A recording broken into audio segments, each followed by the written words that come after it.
Okay, I'm back again. This is for a weekly message rather than our purple book. It's going to do a little different in that I um, I want to do a study on Christianity and science. So let's do a quick prayer. Uh, Lord, bless this teaching and this uh, so that I get it right and the kids hear it right and your message, whatever that may be, is heard. Your son's name, amen. And we're going to start out by, if you want to open up another window, maybe, I'm going to go to a search engine. Which search engine I'm going to is I'm going to go to google.com.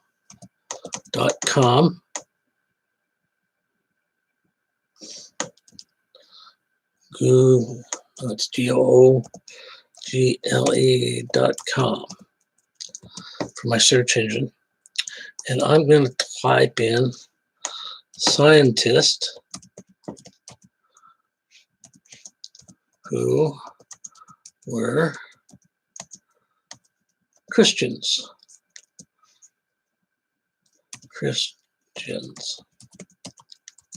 And let's see what I get.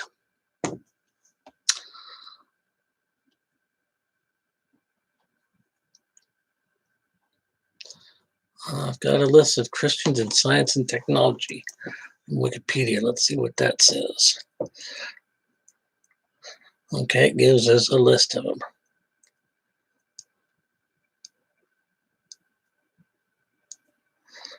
We have Hildegard of Bingen. She lived from 1098 to 1179. She's also known as a saint. She is a saint, Hildegard and Sybil of the Rhine, and she was a Benedictine abbess. She's considered to be the founder of scientific history in Germany.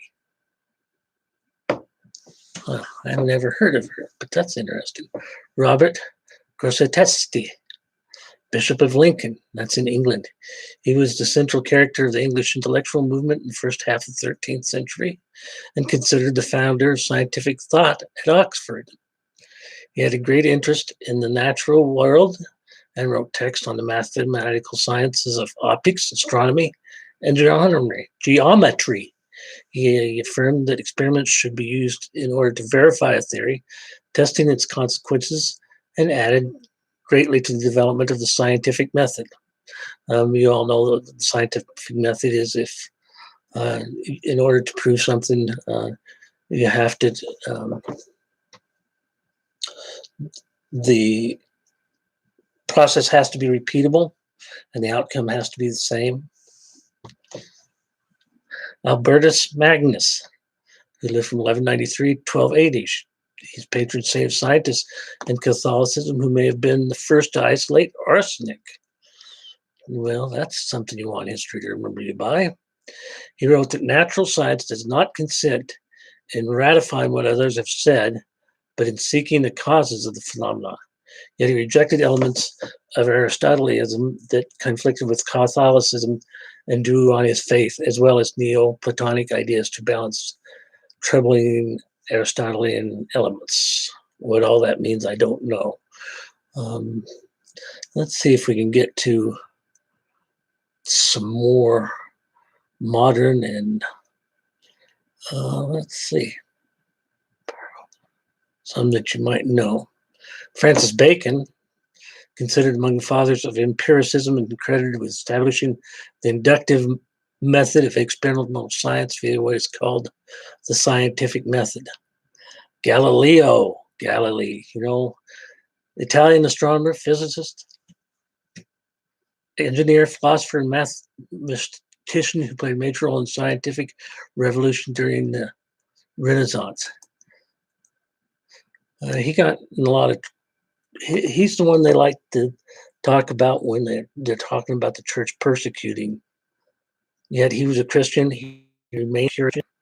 He died at the ripe old age of 77. He wasn't burned at the stake, anything like that.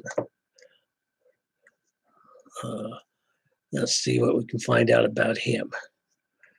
Let's see, he was born on February 15th, 1564, and died January 8th, 1642. Italian astronomer, physicist, and engineer, sometimes described as a polymath. He was from Pisa. He's been called the father of observable astronomy, not anatomy, and the father of modern physics, the father of the scientific method, and the father of modern science. He studied speed, velocity, gravity, free fall, principle of relativity, inertia, projectile motion, and also worked in applied science and in technology, describing the properties of pendulums and hydrostatic balances, inventing the thermoscope and various military compasses, and using the telescope for scientific observation of celestial objects. His contributions to observational astronomy include the telescopic confirmation of the phases of Venus, the observation of the 4 largest satellites of Jupiter, and the observation of Saturn's rings, and the analysis of sunspots. His championing of heliocentrism and Copernicism was controversial during his lifetime, when most subscribed to geocentric models such as the Tychonic system. He met with opposition from astronomers who doubted heliocentrism because of the absence of an observed stellar parallax. The matter was investigated by the Roman Inquisition in 1615, which concluded that heliocentrism was foolish and observed in philosophy, but formally heretical, since it explicitly contradicts in many places the sense of Holy Scripture, which I'm not sure what that meant. He defended his views in dialogue concerning the 2 chief world systems, which appeared to attack Pope Urban VII or VIII, and thus alienated him and the Jesuits, who had both supported Galileo up until this point. He was tried by the Inquisition, found vehemently suspect of heresy, and forced to recant. He spent the rest of his life under house arrest. While under arrest, he wrote the 2 New Sciences, in which he summarized work he had done some 40 years early on the 2 sciences now called kinematics and strength of materials.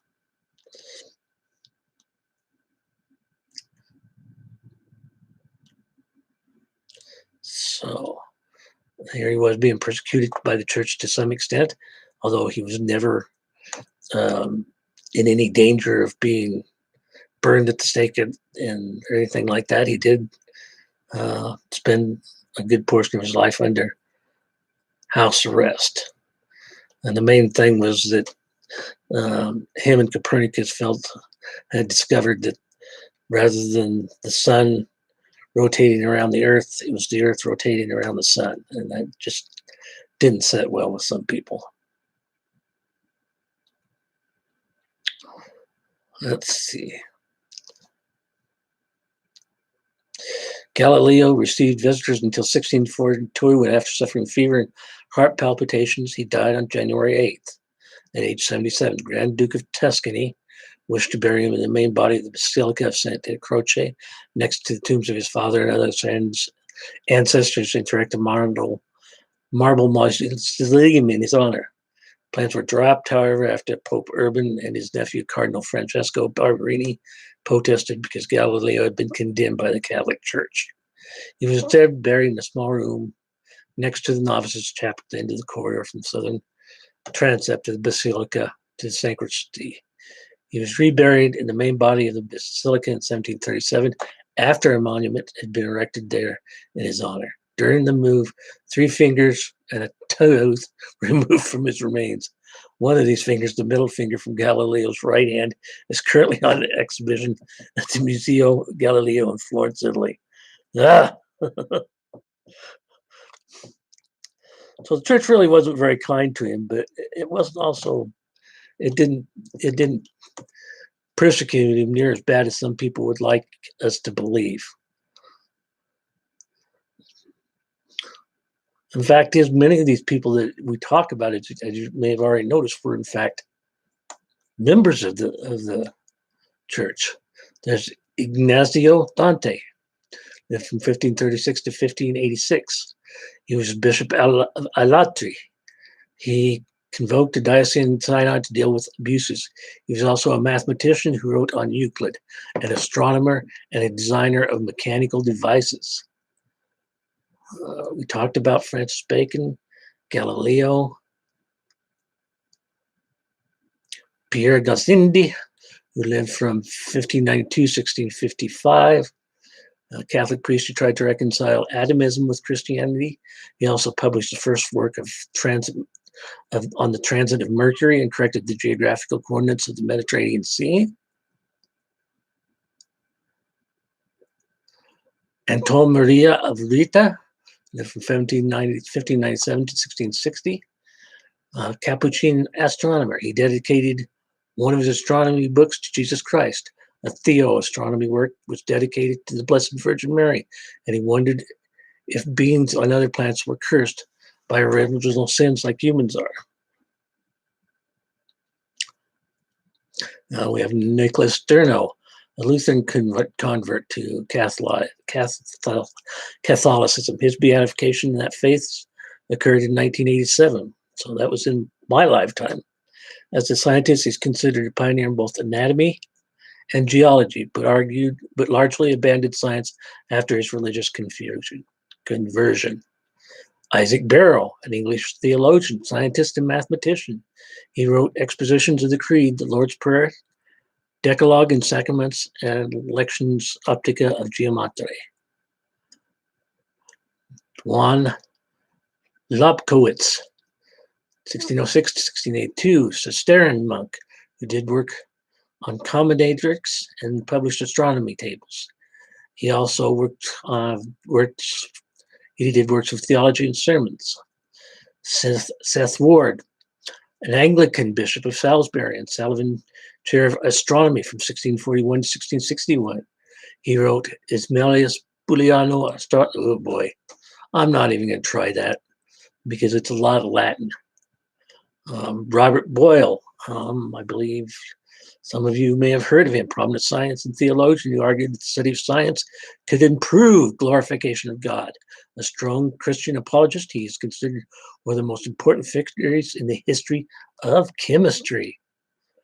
Now, let's see. Isaac Newton, sometimes referred to as Sir Isaac Newton, prominent scientist during the scientific revolution, physicist, discoverer of gravity. He was also a theologian. Let's see, we're moving into the 18th century, which is, say, 1700s.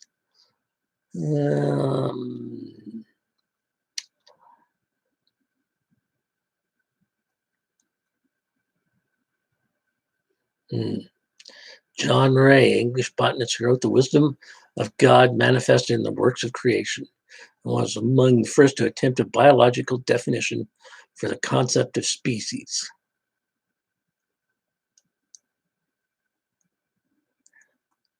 Antony van Leeuwenhoek, Dutch Reformed Calvinist who is remembered as the father of microbiology. Stephen Hales, Copley Medal-winning scientist significant to the study of plant physiology. His inventor designed a type of verification system, a means to distill seawater, ways to preserve meat. In religion, he was an Anglican curate who worked with the Society for the Promotion of Christian Knowledge and for a group working to convert black slaves in the West Indies. Let's see, Emanuel Swedenborg.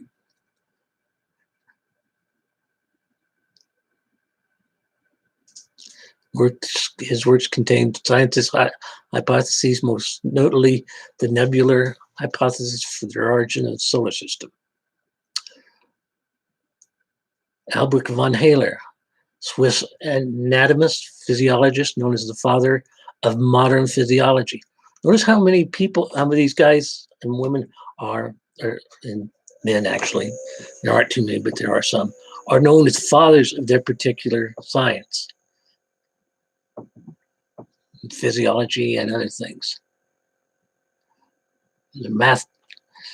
Leonard Euler, significant mathematician and scientist, The son of a pastor, he wrote Defense of the Divine Revelation against the objections of the freethinkers, and is also commemorated by the Lutheran Church on their calendar of saints.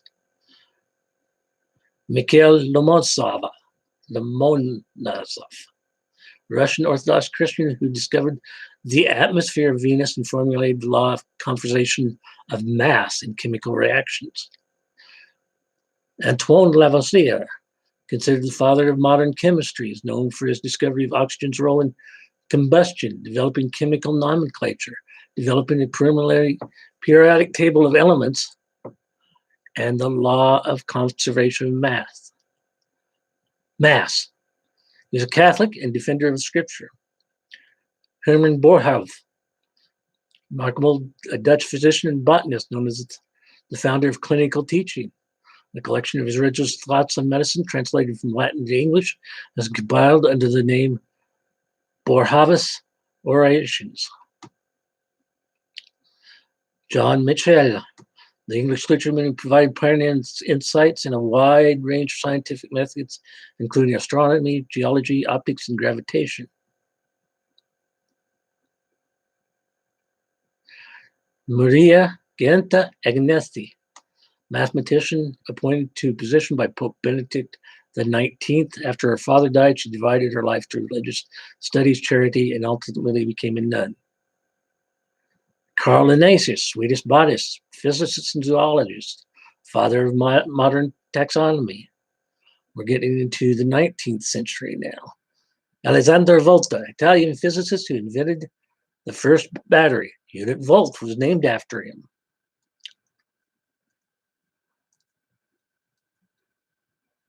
Isaac Milner, Lucasian professor of mathematics known for work on a process to fabricate nitrous acid.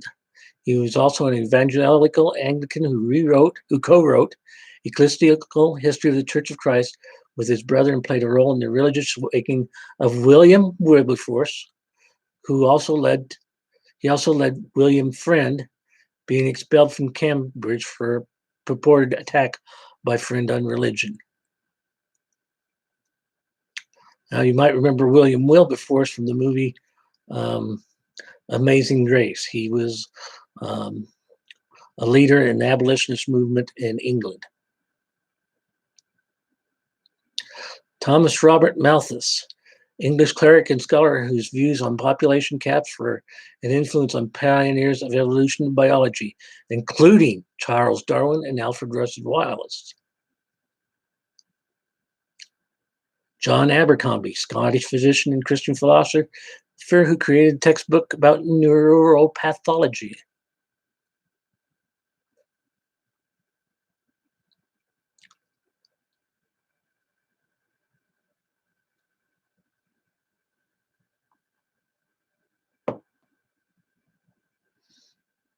Charles Babbage, mathematician and analytical philosopher known as the first computer scientist, who originated the idea of programmable computer. He wrote the Ninth Bridgewater Treatise and the passages from the life of a philosopher, where he raised arguments to rationally defend the belief in miracles.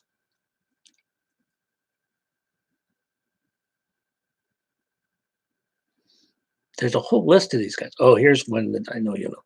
Gregor Mendel, Augustine Abbott, which means he was a priest, who was also the father of modern genetics for a study of the inherited traits of pea plants. Yeah, he's the guy that thought up the,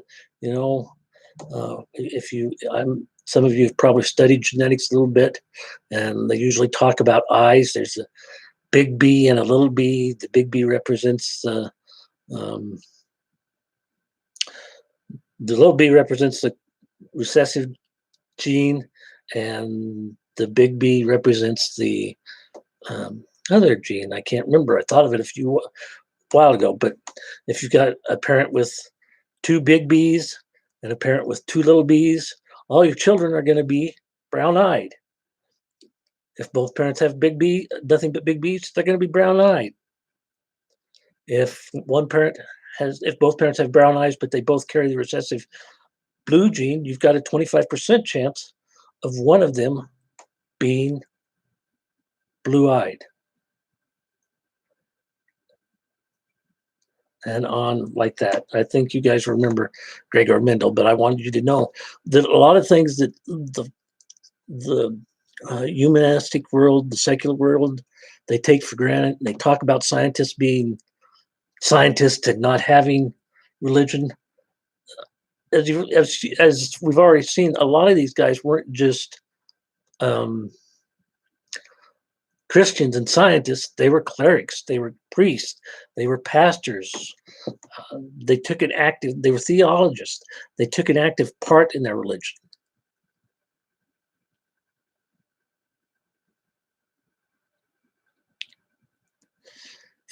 Philip Henry Goss, marine biologist who wrote Aquarium in 1854 and Emmanuel Marine Zoology in 56. He is most notable of Christian fundamentalists who coined the idea of Omophallus, which is an attempt to reconcile scientific evidence that the universe is billions of years old with a Genesis creation narrative, which implies that the Earth is only a few thousand years old.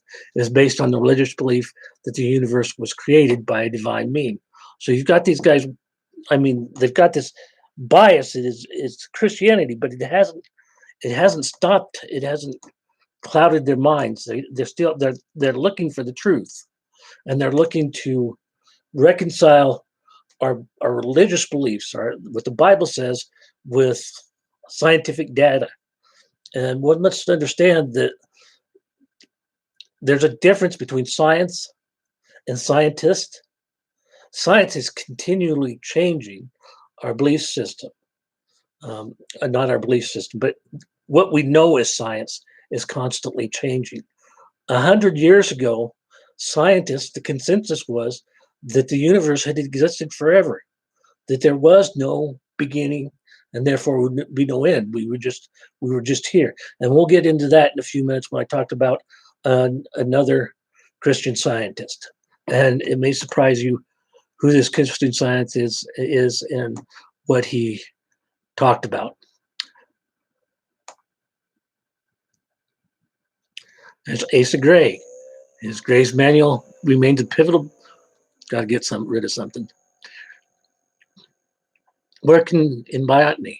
His Darwiniana has sections titled Natural Selection Not Inconsistent with Natural Theology, Evolutionary Theology, and Evolutionary Teleology. The preface indicates his adherence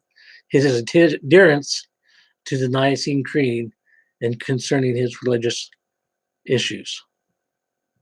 Louis Pasteur, French biologist, microbiologist, and chemist, renowned for his discoveries of the principles of vaccination, microbial fermentation, and pasteurization. Louis Pasteur has probably influenced our society more than almost any scientist in history, with his teachings on vaccinations. James Prescott Joule studied the nature of heat and discovered its relationship to mechanical work. This led to the law of conservation of energy, which led to the development of the first law of thermodynamics. The psi-derived unit of energy, the joule, is named after James Joule. There you have it, the joule, the volt. What else?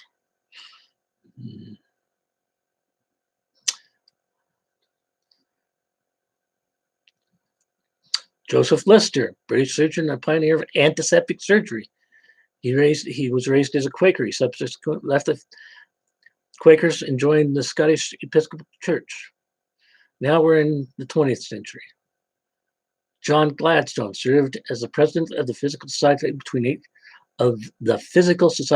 1874 and 1876, and 1877 to 1879 was president of the Chemical Society. He also belonged to the Christian Evidence Society. Let's see. Lord Kelvin. You remember the Kelvin scale? At the University of Glasgow, He did important work in the mathematical analysis of electricity and formulation of the first and second laws of thermodynamics. He gave a famous address to the Christian Evidence Society in Science. He won the Copley Medal and the Royal Medal. Emil Theodor Kocher, Swiss physician and medical researcher, received the 1909 Nobel Prize in Physiology or Medicine for his work in the physiology, pathology, and surgery of the thyroid. Kocher was a deeply religious man and also part of the Moravian Church.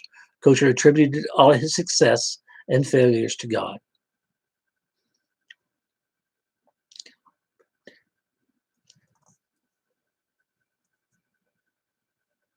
Here's a strange one. Charles Doolittle Walcott, paleontologist, that is, he studied dinosaurs, was most notable for his discovery of the Burgess Shell of British Columbia.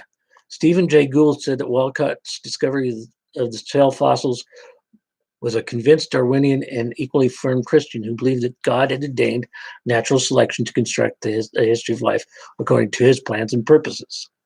So some of these guys go along with the idea of evolution, others do not. And this is good in a way because it shows that they weren't biased, but they're seeking the truth and they're going where the truth leads them. Let's see. George Washington Carver. You should know him. American scientist, botanist, educator, and inventor. Carver believed he could have faith both in God and science and integrated them into his life. He has testified on many occasions that his faith in Jesus was the only mechanism in which he could effectively pursue and perform the art of science. Alexis Carrel, French surgeon and biologist, who was awarded the Nobel Prize in Physiology or Medicine in 1912 for pioneering vascular suturing techniques. John Ambrose Fleming, noted for the right-hand rule and work on vacuum tubes. He also won the Hughes Medal. In religious activities, he was president of the Victoria Institute and preached at St. Martin in the Fields.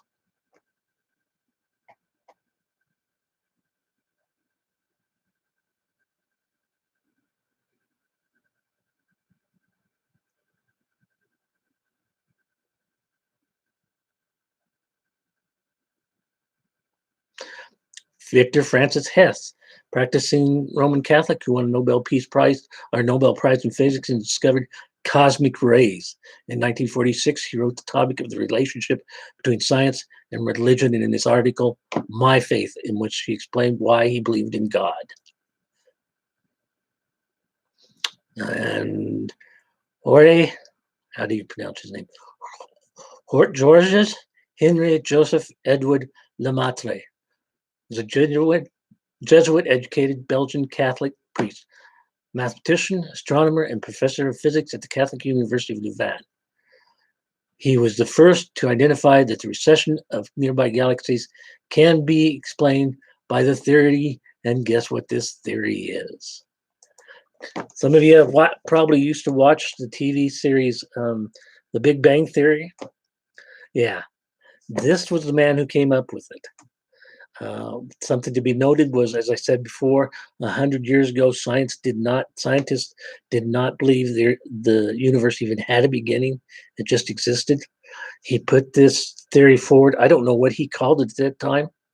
I believe it was another scientist named Hoyle who gave it and this was supposed to be derogatory, the Big Bang Theory. It was a way of making fun of the theory. And now scientists almost universally accept it, although there are, I will point out that there are questions about it now. We're not going to go into that. We're just basically looking, and I want you guys to know that science and Christianity are not, they're not foes. They can be held hand in hand. And it's funny because you will not hear, although some of these guys' names you've heard, they never mention that they're Christians. And in the case of, what was his name? Of the guy who uh, came forth with the um, Big Bang Theory. They don't even mention his name, not once. Not once in all the seasons of the Big Bang Theory did I ever hear that who they would sometimes mention uh, the they would mention Hawking's and other scientists, but they wouldn't mention the name of Edward Lemaitre because he was a Catholic priest. He was, in fact, he was a Monsignor, which is an honorary title granted to some priests by the church. I don't know exactly. I think it runs along the same lines as the English giving people, knighting people. Let's see if there's any others here that you might know. Wernher von Braun, one of the most important rocket developers and champions of space exploration during the period between 1930s and 70s. He was a Lutheran who, as a youth and young man, had little interest in religion, but as an adult, he developed firm belief in the Lord and in the afterlife. He was pleased to have opportunity to speak to his peers and anybody else who would listen about his faith and biblical beliefs. Something you need to know about William von Braun is he originally got into developing rockets, not here in the United States, where he actually helped develop the Saturn missiles and various other things, but in Germany. He helped develop the V2 bombs. So I don't know how we're getting into Nazi Germany. He wasn't a Nazi, but he did work for them. Gertie Cori, Czech-American biochemist who became the third woman and first American woman to win a Nobel Prize in Science and the first woman to be awarded the Nobel Prize in Physiology or Medicine. Gertie converted to Catholicism. So there are just pages of it. And we're now into the 21st century, this century. It's Robert Boyd, pioneer in British space science. Robert H. Boobay, emeritus professor of the material of science at Stanford. Rod Davies, professor of radio astronomy at the University of Manchester. Richard Smalley, Nobel laureate in chemistry, known for buckyballs. If I remember right, buckyballs came up in Big Bang Theory. Mariano Artigas had doctorates in both physics and philosophy. He belonged to the European Association for the Study of Science and Theology, and also received a grant from the Temple Foundations for his work in the area of science and religion. J. Lawrence Culp, Plymouth Brethren member who led major studies in the effects of nuclear fallout and acid rain. Arthur Peacock, Anglican priest and biochemist. John Billings, Australian physician who developed the Billings ovulation method of natural family planning. 1969, Billings was made a Knight Commander of the Order of St. Gregory the Great by Pope Paul VI. Russell L. Mixter, noted for the leading American scientific affiliation away from anti-evolutionism and his advocacy of progressive creationism. C.F. von Wurlitzer, German nuclear physicist. Max Planck Society from 1970. The relevance of science, creation, and cosmology concerning Christian and moral impacts of science. He headed the Max Planck Society from 1970 to 1980 after he retired to be a Christian pacifist. Stanley Janke, Benedictine priest and distinguished professor of physics at Seton Hall. Alan Sandage, astronomer who did not really study Christianity until after age 40. He wrote the article, A Scientist's Reflection on Religious Belief, and made discoveries concerning the cigar galaxy. Herman McMullen, ordained in 1949 as Catholic priest, philosopher of science who taught at the University of Notre Dame. Joseph Murray, Catholic surgeon who pioneered transplant surgery, won the Nobel Prize in Physiology in 1990. Ian Barber, physicist who wrote Christianity and the Scientist in 1960. Charles H. Towns, In 1964, he won the Nobel Prize in Physics, and in 1966, he wrote The Convergence of Science and Religion. Peter E. Hodgson, British physicist, was the first to identify the K meson and its decay into three processes. Martin Bott, British geologist. R.J. Berry, former president of both the Linnean Society of London and the Christian Science Group. Derek Burt, British academic and molecular biologist. George Sloan, Jesuit astronomer and former director of the Vatican Observatory. Well, we're going to come back to that. Katherine Johnson, space scientist, physicist, mathematician, whose calculations of orbital mathematics as a NASA employee were critical to the success of the first and subsequent U.S. manned spaceflight. She was portrayed as a lead character in the film Hidden Figures. If you ever get a chance, see that film. It was a good movie. Freeman Dyson, English-born American theoretical physicist and mathematician. Denise Alexander, Emeritus Director of the Faraday Institute at the University of Cambridge. Werner Arber, Swiss microbiologist. Robert T. Backer, paleontologist. Dan Blazer, American psychiatrist and medical researcher. Francis Collins, Director of the National Institute of Health and former Director of the U.S. It just goes on, guys. In biological and biomedical, chemistry, physics, astronomy. There's a couple more earth sciences, engineering, and various others. And some of these people you might know, some of you may not. But the point is that Christianity is not, again, not science. It's not their enemy. The Vatican gets accused of a lot, and I need to point out to you something.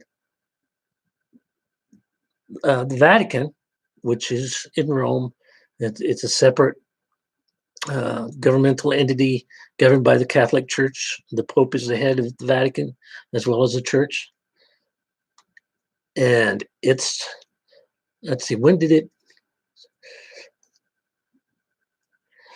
Okay, Church has a long-standing interest in astronomy, and due to the astronomical basis of the calendar by which holy days, which include Easter and a few others, are determined. For instance, the Gregorian calendar, promulgated in 1582 by Pope Gregory the 13th, which is the calendar we now use, was developed by Aloysius Lelius and later modified by Christopher Clavius at the College Romano from the astronomical data. The Gregorian tower was completed in 1580 for this purpose, designed by Bolognese architects Ottavio Mate. In other words, this is the first observatory at the Vatican, and it goes back 4 centuries. In the 18th century, the papacy actively supported astronomy, establishing the Observatory of the Roman College in 1774. In 1789 to between 1789 and 1787, the Spicola Vaticana, the Tower of the Winds within the Vatican, was established under the direction of Monsignor Filippo Luigi Gili. When Monsignor Gili died, the Spicola was closed down because it was inconvenient for students in the city because the Dome of St. Peter's obstructed its view. Its instruments were transferred to the College Observatory, a third facility. The Observatory of the capital was operated from 1827 to 1870. Father Angelo Secchi relocated the College Observatory to the top of Sant'Ignazio di Loyola a Campo Marzio, the Church of St. Ignatius in Rome. In 1870, with the capture of Rome, the College Observatory fell into the hands of the Italian government. Out of respect for his work, however, Father Secchi was permitted to continue using the observatory. After his death in 1878, the observatory was nationalized by the Italian government and renamed the Regio Osservatorio al Collegio Romano, ending astronomical research in the Vatican. However, in 1891, Pope Leo XII issued a Motu Proprio, refounding the Vatican Observatory, and a new observatory was built on the edge of the Vatican. The new Vatican Observatory remained there for the next 40 years. In the late 19th century, the observatory was part of a top of us was part of a group of top astronomy institutions from around the world which worked together to create a photographic celestial map and an astrographic catalog pinpointing the stars' positions. Italian astronomer Father Francesco Denza led the Vatican's contribution to the project till his death in 1894. In the early 20th century, Father John Hagen took over and recruited a group of nuns from the Sisters of the Holy Child Way, Mary, to work on the necessary coordinating calculations. The sisters were Sister Emilia Pozzoni, Regina Colombo, Conchita Finardi, and Luigia Panzeri. By the 1930s, the smoke and sky glow of the city made it impossible to conduct useful observations in Rome. Pope Pius XI relocated the observatory to Castle Gandolfo, which is 25 kilometers southeast of Rome. By 1961, the same problem with light pollution was made observing difficult at Castle Gandolfo. They then reestablished the Vatican Observatory Research Group with offices at Stewart Observatory of the University of Arizona in Tucson, Arizona. So we see the Catholic Church's interest in science. And these Christian scientists are not just scientists. I mean, they're not just your run-of-the-mill scientists even. Many of them you've heard of. You don't know they're Christians because the schools don't teach it. And as in the case of the Big Bang Theory, they even seem to go out of the way to hide even the name of the scientist because they're Catholic or just Christian. It's endemic in our society. I'm hoping that I wasn't. I may have gotten too tongue-tied a couple of times. I'm hoping I've done a fairly good job. I would suggest that you do what I did to start out with this and go to Google or whatever and type in scientists who are Christians. Don't type in Christian scientists because that will take you to a church site because there is a church called the Church of Christian Scientists. And it's very different from Christian Scientists. And as you've noted, the people I've talked about have been Quakers, they've been Episcopalians, they've been Lutherans, they've been Catholic. So I want to encourage you guys, should your turn of mind be towards science or technology or engineering, don't let your religious beliefs get in the way because they're not in the way. I will next week do another teaching and I'll explain why science and Christianity they have to be dovetailed. They have to be reconciled to. In the end, God will reconcile science and our theology, our religious beliefs. So that's it for this week. I hope you guys are all doing well. We're going to try to set up, we may be trying to set up a Zoom group meeting next week, either on Tuesday or Wednesday. Hopefully it'll work. We're going to see how they're doing with the children's Zoom. And if this works out, maybe I'll be talking at you face to face instead of on delay. You guys have a good week, and we'll talk to you later.